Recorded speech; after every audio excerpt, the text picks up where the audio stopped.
কি দিয়ে বুঝায় আপনাকে আমি কবর কত কঠিন? রাসূল সাল্লাল্লাহু আলাইহি ওয়াসাল্লাম বলেন, যখন তাকে কবরে জিজ্ঞাসা করা হবে দ্বীন সম্পর্কে, মুহাম্মদ সাল্লাল্লাহু আলাইহি সাল্লাম সম্পর্কে, ইসলাম সম্পর্কে, সে যদি উত্তর দিতে না পারে, ইয়াদরিবু যারবাতান, এত জোরে তাকে ফেরেশতা মারবেন, ইয়াসিহু সাইহাতান, সে বাপরে মারে করে চিৎকার করবে, ইয়াসমাউ মা বাইনাল মাশরিক ওয়াল মাগরিব ইল্লা সাকালাইন, সারা পৃথিবীর জীবজন্তু, কীটপতঙ্গ, পদার্থ, জড় পদার্থ সবকিছু তার চিৎকার শুনতে পাবে, মানুষ আর জিন শুনতে পাবে না। এখান থেকে 50,000 কোটি কিলোমিটার দূরে যে বস্তু আছে সেও শুনতে পাচ্ছে এই কবরের চিৎকার। সে কত জোরে চিৎকার করছে আপনাকে আমি বুঝাতে অক্ষম। মুহাম্মদ সাল্লাল্লাহু আলাইহি ওয়াসাল্লাম বলেছেন, যে মারে সে চোখে দেখে না, যে মারে সে কানে শোনে না, যে মারে সে ফেরেশতা, তার রং বিভিন্ন ধরনের, কালো নীল, ভিন্ন ধরনের রং, চোখে দেখে না, কানে শোনে না, কোথায় মারছে আর চিৎকার যে করছে ও শুনতে পায় না, যার কারণে তার মারার গতির পরিবর্তন হয় না। মারে যে সে পুলিশ নয়, মারে যে সে মানুষ নয়, সে খায় না, পেশাব করে না, তার সংসার নাই, তার বিবাহ শাদী নেই, তিনি হচ্ছেন ফেরেশতা। প্রথম বাড়িও যেমন, শেষ বাড়িও তেমন, এইভাবে তাকে মারতে থাকবে বিচারের দিন পর্যন্ত। রাসূল সাল্লাল্লাহু আলাইহি সাল্লাম বলেন, যে লাঠি দিয়ে মারা হয়, যে হাতুড় দিয়ে মারা হয়, সেই হাতুড় যদি পাহাড়ের উপরে মারা হয় তাহলে ফায়াসির তোরাব, সেটা পাথর হয়ে যাবে, ধুলা হয়ে যাবে, একবারে খান খান হয়ে। পাহাড়ের উপরে মারা হলে পাহাড় ধুলা হয়ে যাবে। যেই হাতুড় দিয়ে মারা হয়, সেই হাতুড়টা যদি পাহাড়কে মারা হয় তাহলে পাহাড় ধুলা হয়ে যাবে। মুহাম্মদ সাল্লাল্লাহু আলাইহি সাল্লাম এইভাবে বলেন। কি দিয়ে বুঝায় আপনাকে আমি কবর কত কঠিন? এখানে চিৎকার করছে, তার কণ্ঠ, তার শব্দ শুনতে পাচ্ছে 50,000 কোটি কিলোমিটার দূরে।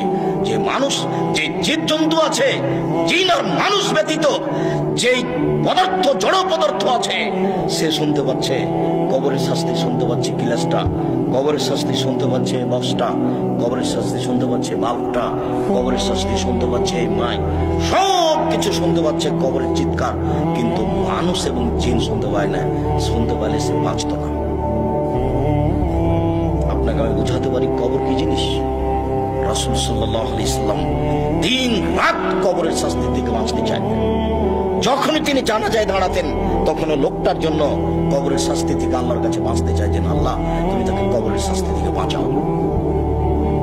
সম্মানিত দিনী ভাই বোন, বাড়ির পিছন দিকে যে 2 হাত 2.5 হাত গর্ত করে কবর করা হয়েছে, তার নাম কবর নয়। সেটাই যদি কবর হতো তাহলে যাকে বাঘে খেয়ে নিল তার কবর কোথায়? কবরস্থানে 2-2.5 হাত যে কবর করা হয় সেটাই কবর নয়। সেটাই যদি কবর হতো তাহলে যে আগুনে জ্বলে ছাই হয়ে গেল তার কবর কোথায়? সেটাই যদি কবর হতো তাহলে যে পানিতে ডুবে হারিয়ে গেল তার কবর কোথায়? মরার পর থেকে নিয়ে বিচারের দিন পর্যন্ত একটা দীর্ঘ সময়ের নাম কবর, যাকে বলা হয় আলামে বারজাখ। এই দীর্ঘ সময়ের নাম কবর, এটা কোনো জায়গা, কোনো স্থান নয়। সম্মানিত দিনী ভাই বোন, এই দীর্ঘ সময়ের ভালোটা হলো ভালো, খারাপটা হলো খারাপ। মানুষটা যদি ভালো হয়, মরার পরে ফেরেশতা যখন জিজ্ঞাসা করবেন, তখন যদি তার উত্তর ঠিক হয় তাহলে ফেরেশতা বলবেন, নামকা নামাতিল আরুসে লাইকুদুল আবালিহি, তুমি ঘুমিয়ে যাও বাসর রাতের ঘুমানোর মতো, যাকে কেউ জাগাবে না তার অতীব প্রিয় মানুষ ছাড়া। তুমি ঘুমিয়ে যাও বাসর রাতের ঘুমানোর মতো, যাকে কেউ জাগাবে না অতীব প্রিয় মানুষ ছাড়া। যখনই তাকে ঘুমাবে, ঘুম থেকে জাগাবে, তখনই সে একটু কষ্টবোধ মনে করে বলবে, এখনই তো মাত্র ঘুমালাম, কেমন হয়ে গেল, এখনই তো ঘুমালাম, কেন আমাকে এভাবে উঠানো হলো? তার এইরকম একটা পরিবেশ থাকবে। অথচ সেই লোকটা কবরে ঘুমিয়ে আছে 4,000 বছর থেকে, 10,000 বছর থেকে।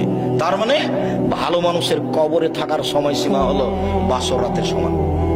তা 2 ঘন্টা হতে পারে, 2.5 ঘন্টা হতে পারে, 3 ঘন্টা হতে পারে। এটা হলো ভালো মানুষের কবরের সময়সীমা। আর যারা খারাপ মানুষ, তারা তো আপনাকে আর আমি কি দিয়ে বুঝাই? কবরের শাস্তিকে স্বপ্নের মতো বলা যেতে পারে।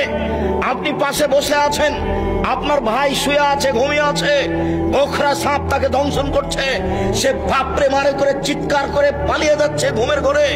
এরপরে তার ঘুম ভেঙে গেল, ঘুম ভাঙতে দেখতে পাচ্ছে গমা সাপ কত বড় ছিল, রং কেমন ছিল, কিভাবে কে দংশন করছে, সে সবকিছু এখন অক্ষরে অক্ষরে বলে দিতে পারবে ঘুম থেকে উঠে। কিন্তু যে পাশে বসে আছে সে কিছুই দেখতে পায় না। বুঝাতে পারিনি কথা মনে হয়। এরকম হলো কবরের শাস্তি। আপনি কবর খনন করে সাপ দেখবেন, এ কথা ঠিক নয়। ওই যে একটা কাগজে লেখা ছিল যে জনৈকে ইমাম সৌদি আরব থেকে ইমামতি করার পরে মসজিদ থেকে বের হয়ে একটা কবর খনন করে দেখলেন যে একটা লাশকে সাপ পেঁচিয়ে ধরে আছে।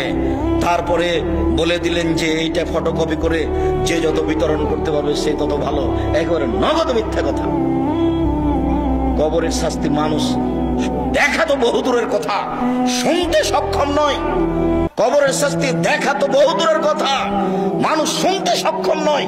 অতএব কবরের শাস্তিকে আপনার রেকর্ডিং করে বা একটা রূপক পরিকল্পনা করে সাজিয়ে মানুষকে দেখানো হারাম। এটা মানুষের পক্ষে সহজ সম্ভব নয়। কবরের শাস্তি, কবর যত কঠিন কিয়ামত তার চেয়ে অনেক বেশি কঠিন। কিয়ামত যত কঠিন জাহান্নাম তার চেয়ে অনেক অনেক অনেক বেশি কঠিন। কি দিয়ে বুঝায় আপনাকে আমি জাহান্নাম কত কঠিন, কিয়ামত। লাকে ইব্রাহিম আবাহু আজার, বিচারের মাঠে ইব্রাহিম আলাইহিস সালাম তার পিতা আজরের সাথে সাক্ষাৎ করবেন। আজরের সাথে সাক্ষাৎ করে বলবেন আলাম আকুল্লাহ আল্লাহ তাসিনী, আব্বা আপনাকে আমি বলিনি যে আপনি আমার নাফরমানি করিয়েন না? কতবার বলেছিলাম আব্বা আপনি আমার নাফরমানি করিয়েন না, আপনি আমার কথা শোনেন, আপনি আমার কথা শোনেন।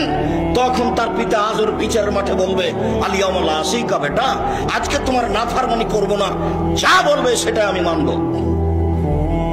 তখন ইব্রাহিম আলাইহিস সালাম বলবেন প্রতিপালক, আমার পিতা আজকে জাহান্নামে যাবে আর আমি জান্নাতে যাব, এর চেয়ে বড় অপমান কি হতে পারে? আইয়ো খিজি রাজদা মিন আবিলাবা, আজকে আমার পিতা জাহান্নামে যাবে আর আমি জান্নাতে যাব, এর চেয়ে বড় অপমান কি হতে পারে? আমি ইব্রাহিম এটাকে সবচেয়ে বড় অপমান মনে করছি। তখন আল্লাহ তাআলা বলবেন ইব্রাহিম শুনে রেখো, তোমার পিতা আমার নবীকে মানেনি, তোমার পিতা আমার নবী ইব্রাহিমকে মানেনি, অতএব আজকে তোমার কথা রক্ষা হবে না। তোমার পিতার চেহারা আকৃতি পরিবর্তন করে দেওয়া হলো, সাপের আকৃতি করে দেওয়া হলো। ইব্রাহিম আলাইহিস সালাম সে তার নিজের পিতাকে হাদিয়ে ধরে জাহান্নামে নিক্ষেপ করবেন। যদিও অপরিচিত শব্দ ব্যবহার করা হয়েছে যে তার পিতাকে সাপে পরিণত করা হবে, তারপর তার পা ধরে, সাপের পা ধরে জাহান্নামে নিক্ষেপ করা হবে। বাস্তবত ইব্রাহিম আলাইহিস সালাম নিজেই করবেন। যখন তার পিতার আকৃতি পরিবর্তন হয়ে যাবে তখন তিনি নিজে ধরে তাকে জাহান্নামে নিক্ষেপ করবেন। বিচারের মাঠে আল্লাহ তাআলা বলবেন এই বাচ্চা, ওই ছেলেটা ওভাবে হাঁটছে কেন? ও তো আরো মানুষ তার দিকে দেখলে তো আমার কথা বুঝতে পারবে না। দয়া করে কোনো কাজ দেখায়েন না, কিছুক্ষণ অপেক্ষা করেন। আমি আব্দুল্লাহ বিন ফজল নই যে ভোর পর্যন্ত বক্তব্য দেব। আমি অত কোরআন হাদিস জানি না, সারা রাত বক্তব্য করি না। আপনি দয়া করে নিজের কোনো কাজ দেখাবেন না। আমি আপনার জন্য এসেছি কষ্ট করে। মহিলা মানুষ আপনাকে বলছি, ঢং ঢং করে এসেছেন, ঢং ঢং করে গল্প করতে করতে যায়েন না। আপনার একটা লজ্জাবোধ থাকা দরকার, আপনার একটা ইতস্তবোধ থাকা দরকার, একটা আপনার হায়াবোধ থাকা দরকার। আপনি মহিলা মানুষ, আপনার একটু শরম হয় না কেন? আপনার একটু হায়া হয় না কেন? এত গল্প করেন কেন? ঢং ঢং করে গল্প করতে করতে আসলেন, আবার চলে যাচ্ছেন। আপনি বুঝতে পারেন না যে আমি মহিলা মানুষ? আমার একটা লজ্জার ব্যাপার আছে, আমার একটা শরমের ব্যাপার আছে। জাহান্নাম মহিলা দিয়ে ভরা, দিন রাত সঞ্চয় হোশ হয় না। জাহান্নাম বলতে নারীকে বুঝায়, জাহান্নাম বলতে নারীকে বুঝায়। এই কথা আমরা তো বলিনি, এই কথা মুহাম্মদ সাল্লাল্লাহু আলাইহি ওয়াসাল্লাম বলছেন। আল্লাহ রাসূল বলছেন আমি জাহান্নামের দিকে তাকিয়ে দেখলাম অধিকাংশই নারী। আবু হুরায়রা রাদিয়াল্লাহু আনহু ছেলে, তুমি এভাবে সাড়া দিবা না কথায়, চুপচাপ বসে থাকো, তুমি লজ্জাবোধ করো। তোমার মাই তো এখানে বসে আছে ছোট ব্লাউজ পরে, তোমার শরম হয় না? তোমার ইতস্তবোধ হয় না? তুমি বলে দিও তোমার মা যেন এরকম ছোট ব্লাউজ পরে আর দিন না কাটায়, সময় না কাটায়। তোমারও তো ইতস্তবোধ হওয়া দরকার। তোমার বাপ এখন দাড়ি চেঁচা এখানে বসে আছে, ঢং দেখাচ্ছ, ধর্মকে পাগল পেয়েছো বাপ বেটা। নিজেকে মুসলমান মনে করো, দিন ধর্ম মেনে চলার চেষ্টা করো। সময় সে আর কোনো পথঘাট মানুষের কাছে নেই। অতএব লজ্জাবোধের দাবি রাখি। কথার মধ্যে উপস্থিত বৈঠকের মুসলিম বোন, আপনাকে নিয়ে দুটা কথা বলছি, শোনেন। আবু হুরায়রা রাদিয়াল্লাহু তাআলা আনহু বলেন রাসূল সাল্লাল্লাহু আলাইহি সাল্লাম বলেছেন সিনফানে মিন আহলিন নার লা নারাহুমা, দুই শ্রেণীর মানুষ জাহান্নামে যাবে আমি তাদের দেখিনি। দুই শ্রেণীর মানুষ জাহান্নামে যাবে আমি তাদের দেখিনি।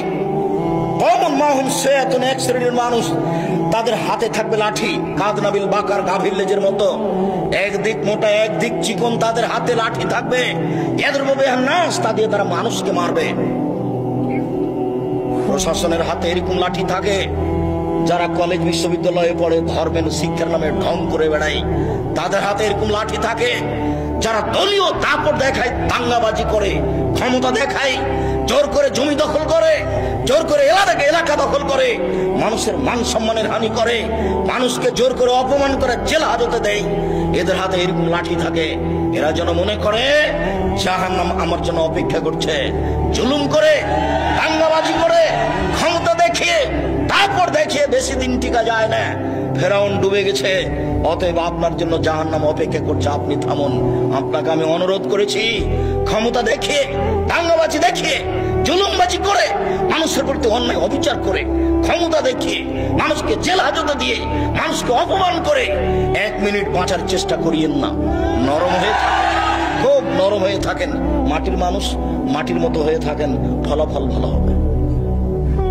সময় অল্প। কালকে ছিল 40 বছর, আজকে দেখছেন 60। কালকে ছিল 60 বছর, আজকে দেখলেন 80। তার মানে বেশি সময় নেই, অল্প সময়। আদম সন্তানকে, অন্তত মুহাম্মদ সাল্লাল্লাহু আলাইহি ওয়াসাল্লামের উম্মতকে বেশি সময় দেওয়া হয়নি। অল্প সময় বাঁচতে এসে মানুষের ক্ষতি করে বাঁচার চেষ্টা করিয়েন না, মানুষকে অপমান করে বাঁচার চেষ্টা করিয়েন না, এর ফলাফল ভালো নয়। রাসূল সাল্লাল্লাহু আলাইহি ওয়াসাল্লাম বলছেন, কেউ যদি কারো মান সম্মানের হানি করে, তাহলে সেই দিন আসার আগে যেন হাত ধরে সমাধা করে নেয়, যেদিন কোনো টাকা পয়সা থাকবে না। যেহেতু বিচারের মাঠে হাত ধরে ক্ষমাও হবে না, যেহেতু বিচারের মাঠে টাকা পয়সা দিয়ে বাঁচাও যাবে না, সেই দিন তখন নেকি দিয়ে বাঁচতে হবে। আমি একটা লোককে অপমান করেছিলাম, আমি এখন বাঁচবো কি দিয়ে? আমার নেকি দিয়ে। আমার নেকি দিতে দিতে যখন শেষ হয়ে যাবে, তখন আমি যাব জাহান্নামে, ও যাবে জান্নাতে। এটা হলো বিচারের মাঠে বিচারের পদ্ধতি। ওখানে টাকা পয়সা দিয়ে বিচার হবে না, ওখানে ক্ষমতা দিয়ে বিচার হবে না, ওখানে বিচার হবে নগদ নেকি দিয়ে। জালেমকে তার নেকি বুঝিয়ে দিয়ে তাকে জাহান্নামে যেতে হবে, এটাই হলো বিচার। যার কারণে দাঙ্গাবাজি করে কিছু করার চেষ্টা করিয়েন না। পৃথিবীর মানুষ শোনা রেখো, 2 শ্রেণীর মানুষ জাহান্নামে যাবে আমি তাদের দেখিনি। এক শ্রেণীর মানুষের হাতে থাকবে লাঠি, গাভীর লেজের মতো, একদিক মোটা একদিক চিকন, তারা মানুষকে এই লাঠি দিয়ে মারবে, ওরা জাহান্নামে যাবে। 2 নিসাউন, মহিলা, কাসিয়াতুন, কাপড় পরে থাকবে, আর ইয়াতুন, উলঙ্গ। তোমার মা ছোটবেলায় পরে এখন বসে আছে, বলো এটা কি? যার হাত দেখা যায়, পেট দেখা যায়। আমি শাড়ি হারাম পোশাক বলিনি, শাড়ি পরা যায়। আমি বলেছি ভালো হবে সালোয়ার কামিজ বেশি চাদর পরেন। শাড়ি যদি পরেন তাহলে 2 ছাড়ের ব্লাউজ পরতে হবে, যার হাত হবে কবজি পর্যন্ত, নিচের দিক কোমরের নিচে চলে যাবে, 1.5 গজ কাপড়ের ব্লাউজ করতে হবে। আর শাড়ি পরলে পা মোজা পরতে হবে। বাইরে বের হলে শাড়ি পরে পা মোজা না পরে যদি অটোতে উঠে, তাহলে হাঁটু পর্যন্ত পা খুলে যাবে। এই পোশাক পরে তোমার মা বাইরে যেতে পারে না। আর এটা হচ্ছে পল্লী অঞ্চল, সারা গ্রামের সবাই নাকি চাচা, সবাই নাকি ভাই, সবাই নাকি বাপ, সবাই সবার সাথে কথা বলছেন নির্দ্বিধায়। অবাক মনে করছেন যে আপনি এরকম করছেন যার জন্য পৃথিবীর সবাই করছে, এরকম কথা ঠিক নয়।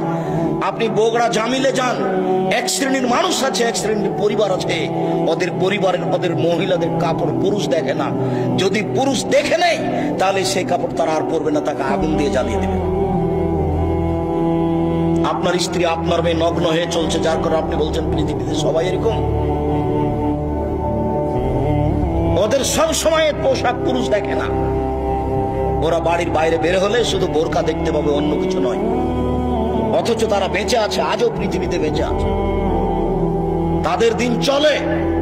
সম্মানিত দিনী বোন শুনুন, আপনাকেই বলছি, আপনার রাস্তাতে হাঁটা দেখলে লজ্জা হয়, আপনার চলাফেরা দেখলে খারাপ লাগে, লজ্জা হয়, মনে হয় যেন আপনার স্বামী নেই, মনে হয় যেন আপনার বাপ নেই, আপনি যেন পিতাহীন মানুষ, আপনি যেন স্বামীহীন মানুষ। স্বামী থাকলে আপনার এরকম অবস্থা কেন?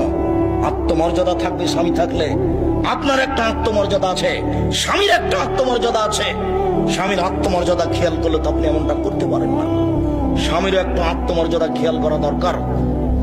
আসমা রাদিয়াল্লাহু তাআলা আনহা বলেন, আবু বকর সিদ্দিকের মেয়ে আসমা রাদিয়াল্লাহু তাআলা আনহা বলেন যে আমি মাঠে থেকে খেজুরের আটি বোঝা মাথায় করে নিয়ে আসছিলাম। রাস্তায় রাসূল সাল্লাল্লাহু আলাইহি ওয়াসাল্লামের সাথে দেখা হয়ে গেল। আল্লাহ রাসূল আমাকে বললেন, আসমা তুমি উটের উপরে চলে আসো, উটের উপরে উঠো। তখন আমি লজ্জা করলাম।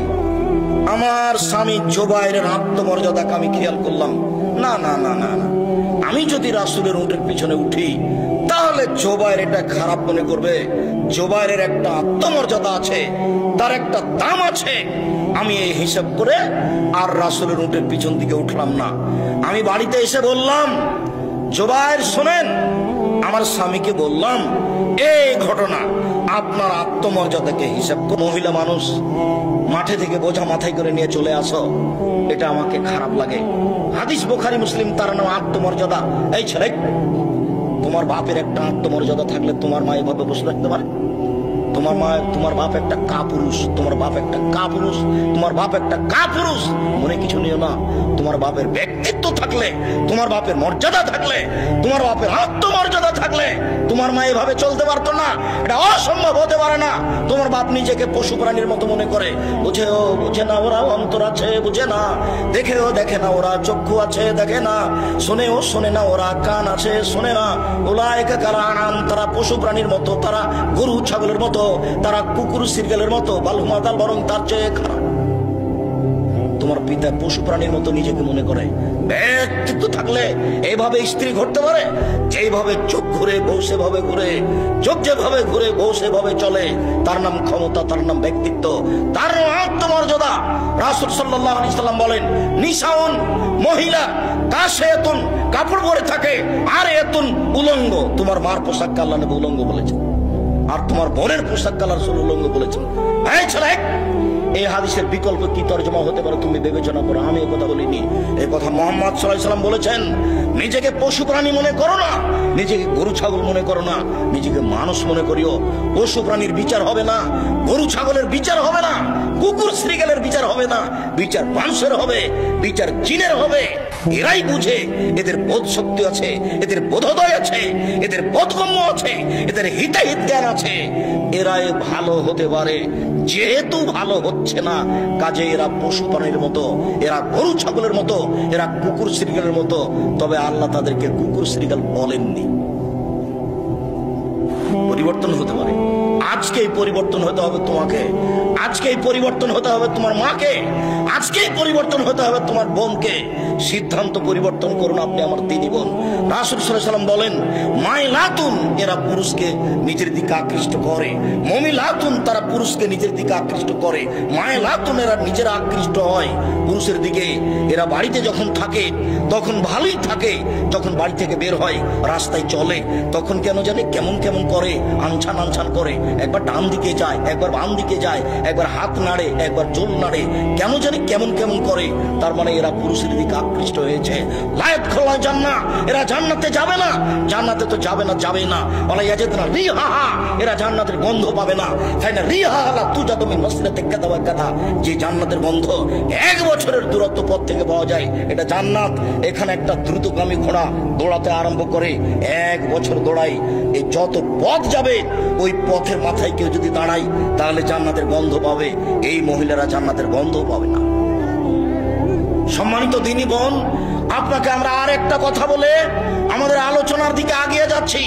রাসূল সাল্লাল্লাহু আলাইহি সাল্লাম বলেন, 3 শ্রেণীর মানুষ জান্নাতে যাবে না। সালাসাতুন লা তাদখুলুল জান্নাতা আবাদা, 3 শ্রেণীর মানুষ কখনো তারা জান্নাতে যাবে না।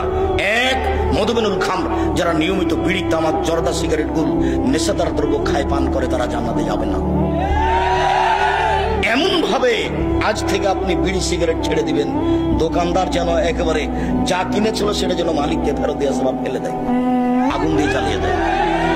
আর তুমি যদি আবার এখান থেকে উঠে গিয়ে আবার সিগারেট লাগাও, তখন তুমি মনে করি কি ব্যাপার, আমি কি পশু না কি? বুঝেও তো বুঝলাম না। আমি তো বুঝলাম, তারপরে আবার আমি ভালো হতে পারলাম না কেন? তাহলে কি আজ আমি পশুর মতো হয়ে গেছি? ফকির ভিক্ষা চাইলে বলেন মাফ কর, আর ওই টাকা দিয়ে বিড়ি সিগারেট কিনে দিন রাত খান, শরম হয় না কেন? রাসূল সাল্লাল্লাহু আলাইহি ওয়াসাল্লামকে জিজ্ঞাসা করা হয়েছিল, আল্লাহর নবী আইয়ুল আমালি আফজাল, পৃথিবীতে কর্ম হিসাব সবচেয়ে উত্তম কোনটা? মানুষ যে সব কাজ করে তার সবচেয়ে ভালো কাজ কোনটা? তখন আল্লাহ রাসূল উত্তরে বললেন, তুতে মুত্তাম ওয়া তাকরাউ সালাম আলা মান আরাফতা ওয়া মান লাম তারিফ। তুমি দুস্থ গরীব ফকির মিসকিনকে খেতে দেবা, এটাই তোমার জীবনে সবচেয়ে ভালো কাজ। দুই, যাকে চিনো তাকেও সালাম দিবা, যাকে চিনো না তাকেও সালাম দিবা। দেখে সালাম দিতে হবে এই কথা নয়, মৌলানা সাহেবকে সালাম দিতে হবে এই কথা নয়। যাকে চিনেন তাকেও সালাম দিবেন, যাকে চিনবেন না তাকেও সালাম দিবেন। মিশরে কয়েকদিন ছিলাম, তো একটা জিনিস দেখেছিলাম, মিশরের মাটিতে সবাই কোরআন মাজিদ পড়তে পারে। ভ্যান চালক, রিক্সা চালক, অফিসার, মন্ত্রী, এমপি সবাই কোরআন মাজিদ পড়তে পারে। সবাই সবাইকে সালাম দেয়। মন্ত্রী ও রিক্সাওয়ালাকে সালাম দিচ্ছে, সবাই সবাইকে সালাম দেয়। যদি একটা খারাপ বৈশিষ্ট্য আছে, প্রায় সবাই দাড়ি চাচে, তবে সবাই সবাইকে সালাম দেয়। চিনে সালাম দিবেন না। আর 10 জায়গাতে সালাম দেওয়া নিষেধ, এই কথাটাও মিথ্যা। তার মধ্যে এক জায়গা হচ্ছে যখন খাচ্ছে তখন সালাম দিতে হবে না, এই কথাটা মিথ্যা। আপনারা খাচ্ছেন এই জন্য সালাম দিচ্ছি না, মনে কিছু নিয়েন না। এতগুলি বাক্য চললো আর আসসালামু আলাইকুম চলবে না? কেমন ধর্ম? বলছে আব্দুর রাজ্জাক সাহেব আপনি তো খাচ্ছেন সেজন্য সালাম দিলাম না। তো এগুলো তো চলছে কথা, তো সালামটাই চলে না। ফেকার বইয়ে লেখা আছে 14 জায়গাতে সালাম দেওয়া নিষেধ, তার মধ্যে এটাও আছে। পাবনা যাচ্ছি তো এক লোক অজু করছে, আমি সালাম দিয়েছি। তা আমাকে বলছে অজু করার সময় সালাম দেওয়া যায় না। আমি বলছি যে কোথায় আছে? আছে। কোথায় আছে? আছে। তারপর অনেক কথা। আল্লাহ মাফ করো, অজু করার সময় সালাম দেওয়া যায় না, এ কোন কথা? রাসূল সাল্লাল্লাহু আলাইহি ওয়াসাল্লাম বলছেন যাকে চিনো তাকেও সালাম দিবা, যাকে চিনো না তাকেও সালাম দিবা। মোবাইলের রিং হচ্ছে, অন করে দিয়ে আপনি সালাম দেন। হিন্দু হোক, মুসলমান হোক, বৌদ্ধ হোক, খ্রিস্টান হোক, সে যেই হোক না কেন, ডোম হোক, চামার হোক, হাঁড়ি হোক, সে যেই হোক না কেন, মুচি হোক, মেথর হোক, আপনি তাকে সালাম দিবেন। যদি আপনি নাম্বারে চিনতে পারেন যে হিন্দু, তাহলে আপনি সালাম দিবেন না। তাহলে আপনি বলবেন জি ধন্যবাদ, কি বলছিলেন। যদি আপনি চিনতে না পারেন, সে যেই হোক, পশু প্রাণী, গরু ছাগল, যে আপনার সাথে কথা বলছে, আপনাকে আপনি তাকে সালাম দিবেন। রাসূল সাল্লাল্লাহু আলাইহি ওয়াসাল্লাম বলছেন তুমি যাকে চিনো তাকেও সালাম দিবা, যাকে চিনো না তাকেও সালাম দিবা। হাদিস তো বুখারী মুসলিম। এটা আপনি কি বুঝলেন? মোবাইলের নাম্বার দেখে আপনি চিনতে পারছেন না, অতএব আপনাকে আর বিবেচনা করতে হবে না। আর আপনাকে তো বলেছি আপনি হ্যালো বলিয়েন না, হ্যালো কুকুরকে বলে। হ্যালো কাকে বলে ডাকে? কুকুরকে বলে ডাকে। কই আমি তো আপনাকে কোনোদিন বলিনি হ্যালো, আমি তো আসসালামু আলাইকুম বলি। সবাই যে বলছে, মৌলানা সাহেব বলছে, তো মৌলানা সাহেব বলছে, তা আমি কি করবো? আমি বলিনি কোনোদিন, আমি হ্যালো শব্দ ব্যবহার করি না। হ্যালো বলে কুকুরকে ডাকে।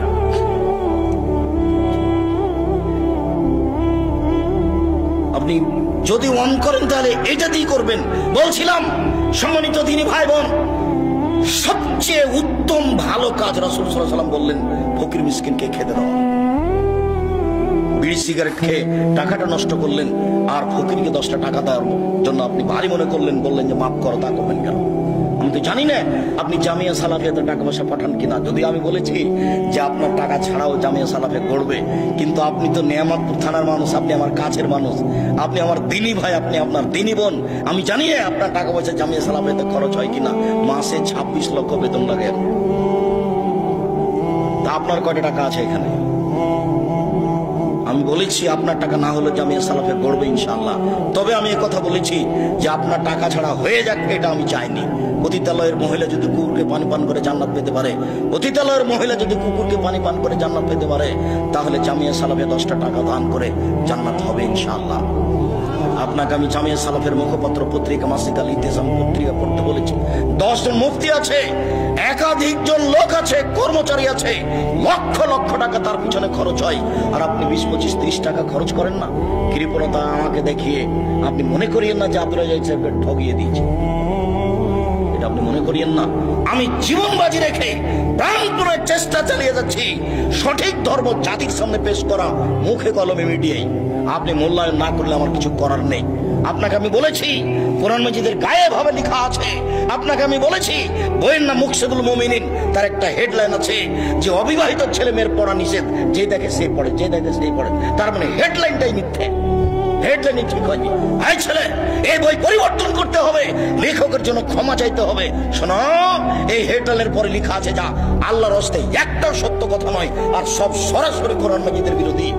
হেডলাইনের পরে লেখা আছে ভরা পেটে স্ত্রী মিলন হলে ছেলে ভ্যাংচা হয়, সফরের পূর্বে স্ত্রী মিলন হলে ছেলে টেরা হয়, চন্দ্র সূর্য গ্রহণে ছেলে স্ত্রী মিলন হলে ছেলে কানা হয়। হুবাহু কোরআন মাজিদের বিপরীত লেখা আছে কলমে। যার জন্য কলমের দাম আছে। মাসিক আল ইতিসাম পত্রিকাকে আপনাকে মূল্যায়ন করতে হবে। বলছিলাম যখন ইব্রাহিম আলাইহিস সালামের সাক্ষাৎ হয়ে গেল বাপের সাথে, আজরের সাথে, ইব্রাহিম আলাইহিস সালাম বলেন, আব্বা আপনাকে আমি বলেছিলাম আপনি আমার নাফরমানি করিয়েন না। তখন তার বাপ বলবে, বেটা আজ তুমি যা বলবে তাই মেনে নিব। তখন ইব্রাহিম আলাইহিস সালাম বলবেন, আজ আমি জান্নাতে যাব, আমার বাপ জাহান্নামে যাবে, এর চেয়ে বড় অপমান কি হতে পারে? তখন আল্লাহ উত্তরে বলবেন, ইব্রাহিম শুনুন, আপনার পিতা আমার নবী ইব্রাহিমকে মানেনি, অতএব তার জাহান্নাম হবে, এটাই ঠিক। বাপ যদি ভুল পথে থাকে, বেটা বিচারের মাঠে তাকে রক্ষা করতে পারবে না। কিয়ামতের মাঠ বড় কঠিন, যেখানে ইব্রাহিম আলাইহিস সালাম কোনো কাজে আসবেন না। কিয়ামত যত কঠিন, জাহান্নাম তার চেয়ে অনেক অনেক অনেক বেশি কঠিন। কি দিয়ে বুঝায় আপনাকে আমি জাহান্নাম কত কঠিন? মহান আল্লাহ বলেন, ফাম্মা মান সাকালাত মাওয়াজিনুহু, বিচারের মাঠে, ফাম্মা মান খাফফাত মাওয়াজিনুহু, বিচারের মাঠে যার নেকির পাল্লা হালকা হয়ে যাবে, তার থাকার জায়গা হবে অতীব গহ্বর হাবিয়া। মুহাম্মদ সাল্লাল্লাহু আলাইহি ওয়াসাল্লাম আপনি বলতে পারেন হাবিয়া কি জিনিস? হাবিয়া নামক জাহান্নামের পরিচয় আপনার জানা আছে? আল্লাহ বলবেন, আমি বলি নারুন হামিয়া, তা হচ্ছে জ্বলন্ত উত্তপ্ত আগুন। জাহান্নাম বলতে উত্তপ্ত আগুনকে বলা হয়। মহান আল্লাহ বলেন, কাল্লা লা ইউমবাদান্না ফিল হুতামা ওয়া মা আদরাকা মাল হুতামা, অবশ্যই তাকে চূর্ণ বিচূর্ণকারী হুতামা নামক জাহান্নামে নিক্ষেপ করা হবে। মুহাম্মদ সাল্লাল্লাহু আলাইহি ওয়াসাল্লাম আপনি কি বলতে পারেন চূর্ণ বিচূর্ণকারী হুতামা নামক জাহান্নাম কি? এই বাচ্চা বসো, একটু ধৈর্যের পরিচয় দিবেন। ধৈর্যকে ঘোড়ার ডিম মনে করিয়েন না। ধৈর্য একটা শব্দ নয়, ধৈর্য একটা বাস্তবায়নের কিছু। ধৈর্য শব্দ নয়, ধৈর্য হচ্ছে বাস্তবায়নের কিছু। অতএব কথাকে মূল্যায়ন করবেন। আল্লাহ তাআলা বলেন, আমি বলি চূর্ণ বিচূর্ণকারী হুতামা নামক জাহান্নামটি কি? নারুল্লাহিল মুকাদ্দা, তা হচ্ছে জ্বলন্ত উত্তপ্ত আগুন। আল্লাহ তাআলা জাহান্নামের পরিচয় দিচ্ছেন। জাহান্নাম বলতে জ্বলন্ত আগুনকে বলা হয়। মহান আল্লাহ বলেন, সাউসলিহে সাকার, অচিরে আমি তাকে সাকার নামক জাহান্নামে নিক্ষেপ করব। ওমা আদরাকা মা সাকার, মুহাম্মদ সাল্লাল্লাহু আলাইহি ওয়াসাল্লাম বলতে পারেন সাকার নামক জাহান্নামটি কি? আল্লাহ বলছেন, লা তুবকি ওয়ালা তাদার, সাকার এমন একটি জাহান্নাম যে মানুষকে ছাড়বেও না, যে মানুষকে মারবেও না, তার নাম জাহান্নাম। এই কথাটা আল্লাহ তাআলা অন্য জায়গাতে বলেন, লা ইয়ামুতু ফিহা ওয়ালা ইয়াহইয়া, মানুষ জাহান্নামে মরবেও না, মানুষ জাহান্নামে বাঁচবেও না। আল্লাহ তাআলা এই কথাটা অন্য জায়গাতে বলেন এইভাবে, ওয়ায়াতিহিল মাউতু মিন কুল্লি মাকানিন ওয়া মা হুয়া বিমাইয়িত, জাহান্নামে মানুষকে মরণ চতুর্দিক থেকে ঘিরে ধরবে, কিন্তু মরবে না, তার নাম জাহান্নাম। কয়েকটা আয়াত দিয়ে আপনাকে আমি জাহান্নামের পরিচয় দিচ্ছিলাম। রাসূল সাল্লাল্লাহু আলাইহি সাল্লাম বলেন, পৃথিবীর মানুষ শুনে রেখো, ইন্না সাকরাতাল আযীমা, বিশাল একটা পাথর, 1 কোটি মণ ওজনের একটা পাথর যদি জাহান্নামের মুখে ছেড়ে দেওয়া হয়, তাহলে নিচে পৌঁছতে সময় লাগবে 70 বছর। 1 কোটি মণ ওজনের একটা পাথর যদি 1 ঘন্টা নিচে যায় কত যেতে পারে, একদিন যদি নিচে যায় কত যেতে পারে, যদি 1 বছর নিচে যায় কত যেতে পারে, 70 বছর নিচে গেলে কত যাবে আপনাকে আমি বোঝাতে অক্ষম জাহান্নাম কত গভীর। সম্মানিত দিনী ভাই বোন, জাহান্নামের নিচে থাকবে যারা মুনাফিক, তারা। হিন্দু জাহান্নামে যাবে, তবে সবচেয়ে নিচে থাকবে এই কথা আল্লাহ বলেন। যারা মুনাফিক, দোকানে বসে মানুষের বদনাম করে, এরাই হলো মুনাফিক। এর কথা ওকে লাগায়, এরাই হলো মুনাফিক। ঝগড়া করলে অশ্লীল কথা বলে, এরাই হলো মুনাফিক। মানুষের ক্ষতি করে, যে এরাই হলো মুনাফিক। আজান হয়ে গেছে তবু মসজিদের সামনে না গিয়ে, মসজিদে না গিয়ে দোকানে বসে গল্প করে, এরাই হলো মুনাফিক। মুনাফিক জাহান্নামের সবচেয়ে নিচে থাকবে, এই কথা আল্লাহ তাআলা বলেন। জাহান্নামের পরিচয় দিতে গিয়ে জাহান্নামীদের একটু পরিচয় দিই। রাসূল সাল্লাল্লাহু আলাইহি সাল্লাম বলেন, একজন জাহান্নামীর গায়ের চামড়া হবে 42 হাত মোটা। রাসূল সাল্লাল্লাহু আলাইহি সাল্লাম বলেন, একজন জাহান্নামীর দাঁত হবে উহুদ পাহাড়ের সমান। উহুদ পাহাড় 4 কিলোমিটার প্রশস্ত, 8 কিলোমিটার লম্বা। নিচে কত আছে তা মানুষ জানে না। রাসূল সাল্লাল্লাহু আলাইহি সাল্লাম বলেন, একজন জাহান্নামের উরু রান হবে বাইজা পাহাড়ের সমান, যার দৈর্ঘ্য হচ্ছে 39 কিলোমিটার লম্বা। সম্মানিত দিনী ভাই বোন, রাসূল সাল্লাল্লাহু আলাইহি সাল্লাম জাহান্নামীদের পরিচয় দিতে গিয়ে বললেন, একজন জাহান্নামীর বসার জায়গা হবে মক্কা থেকে মদিনা 450 কিলোমিটার পথ। একটা লোকের বসার জায়গা যদি 450 কিলোমিটার হয়, একটা লোকের গায়ের চামড়া যদি 42 হাত মোটা হয়, একটা লোকের দাঁত যদি উহুদ পাহাড়ের সমান হয়, একটা লোকের উরু রান যদি বাইজা পাহাড়ের সমান হয়, একটা লোকের ডান কাঁধ থেকে বাম কাঁধের ব্যবধান যদি একটা দ্রুতগামী ঘোড়ার 3 দিন 3 রাতের পথ হয়, তাহলে লোকটা কত বড়। পৃথিবীর শুরু থেকে শেষ পর্যন্ত যত মানুষ এসেছে, যত মানুষ আছে, যত মানুষ আসবে, তার শতকরা 1999 জন লোক জাহান্নামে যাবে। একজন যদি এত বড় হয়, তাহলে হাজারে এত গেলে জাহান্নাম কত বড় আপনাকে আমি কি দিয়ে বুঝাই। জাহান্নাম কি জিনিস রাসূল সাল্লাল্লাহু আলাইহি সাল্লাম বলেন, যত মানুষ এসেছে, যত মানুষ আছে, যত মানুষ আসবে, যত জিন এসেছে, যত আছে, যত আসবে, সব যদি একসাথে জাহান্নামের দরজা দিয়ে ঢোকে, তাহলে ঢুকতে অসুবিধা হবে না। তার নাম জাহান্নাম। মানুষকে শাস্তি দেওয়ার জন্য আল্লাহ এই ব্যবস্থা করেছেন। জাহান্নামকে বিচারের মাঠে টেনে নিয়ে যাওয়া হবে। জাহান্নাম কথা বলতে পারে। যখন জাহান্নামে মানুষকে নিক্ষেপ করা হবে, যতবার নিক্ষেপ করা হবে ততবার জাহান্নাম বলবে, আর কি কিছু আছে, আর কি কিছু আছে। তখন আল্লাহ তাআলা তার পাকে জাহান্নামে ঢুকিয়ে দিবেন। তখন জাহান্নাম এমজাবি বাজিওলা বাজিন, তার কিছু অংশের মধ্যে লেগে একেবারে আঁটুসাঁটো হয়ে যাবে। আঁটুসাঁটো হয়ে গিয়ে জাহান্নাম বলবে, কাত কাত কাত, যথেষ্ট যথেষ্ট যথেষ্ট। তাহলে জাহান্নাম কথা বলতে পারে। এ দেখেন জাহান্নাম কথা বলছে। ফাস্তাকাতিন নার ইলা রাব্বিহা, জাহান্নাম তার প্রতিপালকের কাছে অভিযোগ করে বলল, ইয়াকুল বাজি বাজান, আল্লাহ আমার কিছু অংশকে ধরে খায়। এইদিকের আগুন ঝাপটা মেরে এইদিকের আগুনকে ধরে খায়, এইদিকের আগুন ঝাপটা মেরে এইদিকের আগুনকে ধরে খায়। তার মানে আল্লাহ তুমি আমার ভেতরের শাস্তিকে একটু হালকা করবা কি? ফাওয়াজান আল্লাহ হবে নাফসান, তখন 2টা শ্বাসের অনুমতি দিয়ে তার ভেতরের শাস্তি হালকা করা হলো। আল্লাহ বললেন, ঠিক আছে জাহান্নাম, আমি তোমার কথা মেনে নিলাম। তুমি একবার শ্বাস ছাড়বে ঠান্ডা এলাকা থেকে, তাহলে পৃথিবী 6 মাস ঠান্ডা থাকবে। তুমি একবার শ্বাস ছাড়বে গরম এলাকা থেকে, তাহলে পৃথিবী 6 মাস গরম থাকবে। অন্যথায় তুমি একবার শ্বাস ছাড়বে, তাহলে পৃথিবী 6 মাস গরম থাকবে, আর একবার শ্বাস গ্রহণ করবে, তাহলে পৃথিবী 6 মাস ঠান্ডা থাকবে।